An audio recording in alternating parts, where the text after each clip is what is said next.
Hello, hello, hello. Welcome back to another video. I hope whenever you're viewing this video that you're in great peace.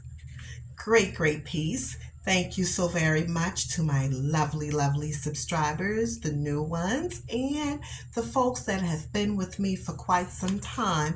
I appreciate you so much. I just simply ask that you like the video, thumbs it on up, and share it. This is part 2 of gaslighting. Did a part 1 that I uploaded already, and again, this is part 2 as I've promised, but I don't think it'll be a part 3. Possibly, but I'm not sure. So let's jump right on into it. So, one of the things that we're going to talk about right now is the cruel jokes. You know, the fat jokes, the skinny jokes, your cooking is not too great. And then when you get upset, you give them a reaction. They're like, why are you so serious? Why do you take things so serious? Why don't you just lighten up a bit? Knowing that this is the very thing that hurts you, knowing that this is an area that you're so very insecure, and it's especially as women, when we are particular about our body size, whether we're thin, whether we're thick, it doesn't matter. Everyone has something about their bodies that they possibly don't like. And believe it or not, when you're with a narcissist, they know exactly what it is, because in the very beginning, through that love bombing phase, they're listening to every single thing that you like to share about yourself with them. Why? Because all of that information that you're providing, they're storing it right up here. And that little database system up here in their brains, they're storing it so that when they need to pull from it, they'd be able to. When they need to just pull, they'd be able to, because of everything that you've already shared. So if you're uncomfortable about your weight, they're going to use that as a tactic to make you feel like you're insane once again, because you just joked about my weight when you know I don't like it when you joke about my weight. But then you joke about it and tell me it's not that serious. Go figure. And then the next one, this is going to be quick. The public humiliation. You're out, he's out. I'm talking about, let's just use a woman for example. Y'all are out. He's paying you absolutely no attention. Let's just say you all out dancing. He's paying you absolutely no attention. He's talking to everyone else except you. Except you. He may even ask other women on the dance floor to dance with them. You may have went to the restroom for just a second, and when you come back, he's having a grand old time on the floor with this other woman dancing. Then when it's time to sit back down, y'all are sitting down. He's barely talking. When y'all get in the car, you tell him what he's done to you, and he's like, what are you tripping for? But he did that on purpose. And sometimes there's no reason. Just because. Just because. So let me backtrack a little bit. With the cruel jokes, you have to act as if you're unbothered. Because once again, they already know what affects you. So why keep rehearsing it with them over and over again? Why get upset? As upsetting as it would be, you don't want them to continue to know how much it upsets you. I'm paying attention to what's over here also, y'all. You don't want them to know that. So, act unbothered. Let that little brain of theirs start wondering, well, she's not upset? What's going on? What do I have to do next? How could I get her attention? How could I make her act as if it don't bother you one bit? Derail them. Make that train derail. It was speeding because see, he had you going for a while. That train was it had you, it was speeding.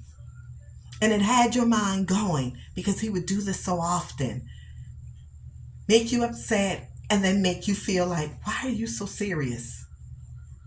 But the moment you decide, you know what? I'm going to act unbothered. That will completely derail them. I can promise you that. And then we go back to the public humiliation. He's on the floor dancing with old girl. Even if you have to get up on that dance floor and you dance by your dang on self and act unbothered, you do just that. Even if you have to be that woman and say, hey, come on over here and dance with me, you do that.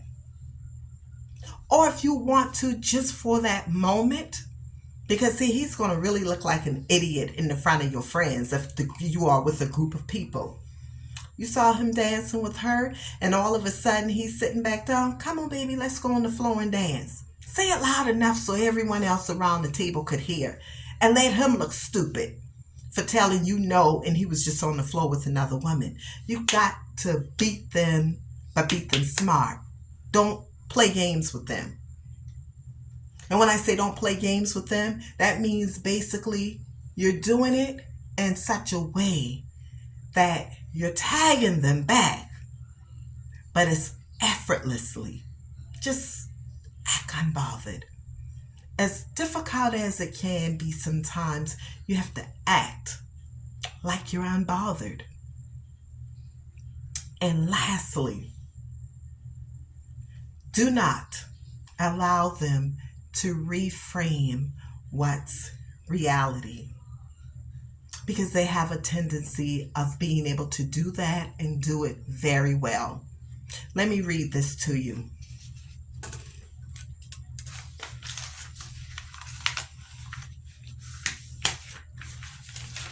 Matter of fact, I don't think I'm going to even read that because that's too long. He knows that what he is doing, or she knows, because we have narcissistic women as well, they know exactly what it is that they're doing to you. They know that they're coming in all hours of the night. You're basically at home. They're out in the streets. But when they get home, they're going to find a way to reframe that situation. Well, you could have called me and I would have came on home. Or when I'm home, all we do is argue. Or I'm always asking you, let's do things together.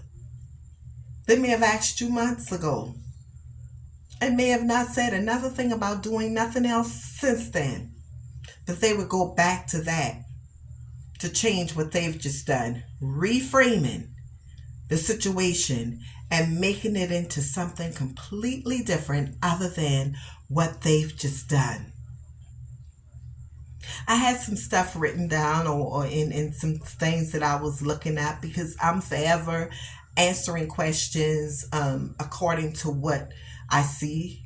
A lot of times that folks are asking questions regarding, or people might ask me specific questions. I do a lot of reading, I do a lot of researching, and I try my very best to mingle what I study, mingle what I'm reading or I'm listening to, and put it together with things that I've been through and I could relate to, because I believe that when you're sharing information, it's more relatable to people when you can share stories sometimes. So it's never that I'm just wanting to rehearse what I've been through, but it's more personal when people hear your side of things and can understand it a little bit better. It's that humility part of it, that, hey, I'm telling you what has happened to me. I'm sharing with you what has happened, and then perhaps it could resonate with you a little bit better. So gaslighting is nothing to play with. I've done a video over a year ago and said, when you're dealing with a narcissist, don't fight with them in the ring, because a lot of times when you're in the ring, that's why you think about boxing. They have folks on the outside looking in so that they could tell the fighters what to do, what they see from looking on the outside. So you would never be able to uh, be strategic with planning your next move with them, or planning what you would do to keep your life and your mind as healthy as you possibly can when you're dealing with them. So I like to say, envision yourself inside of a boxing ring, but put yourself on the outside of that ring. Just take yourself out of it for a moment and look at what's happening. See it for what it is, and then make a wise decision on how you're going to plan against this thing. Whether you're planning to leave, which in most cases, all of the cases, I would suggest it if you ask me, but that's just my opinion. But when you have children with them, it's a little bit more difficult sometimes, and I understand that. But you have to step out of that ring and see what's going on, to plan an exit out or how to keep yourself together, healthy emotionally, and in some cases, healthy physically, because sometimes they have the tendency of making you so sick inside because you're so stressed out. And we don't want to see that happening. So please do yourselves a favor and take heed. Gaslighting is just not something that you just throw out there. It's a lot of things that goes behind that. These are people that strategically think about what they're going to do to you and I. And you have to be smart about it. You have to be able to willingly see what's going on, see it for what it is, and do something about it. But be smart, because some of them are physically abusive, and that is a situation you do not need to stay in. But that again, you have to plan to get out of that. You don't want to just be running off at the mouth and saying what you're going to do, because you may not have that opportunity to do it with some of them. They may just very well hurt you really badly, or perhaps even kill you.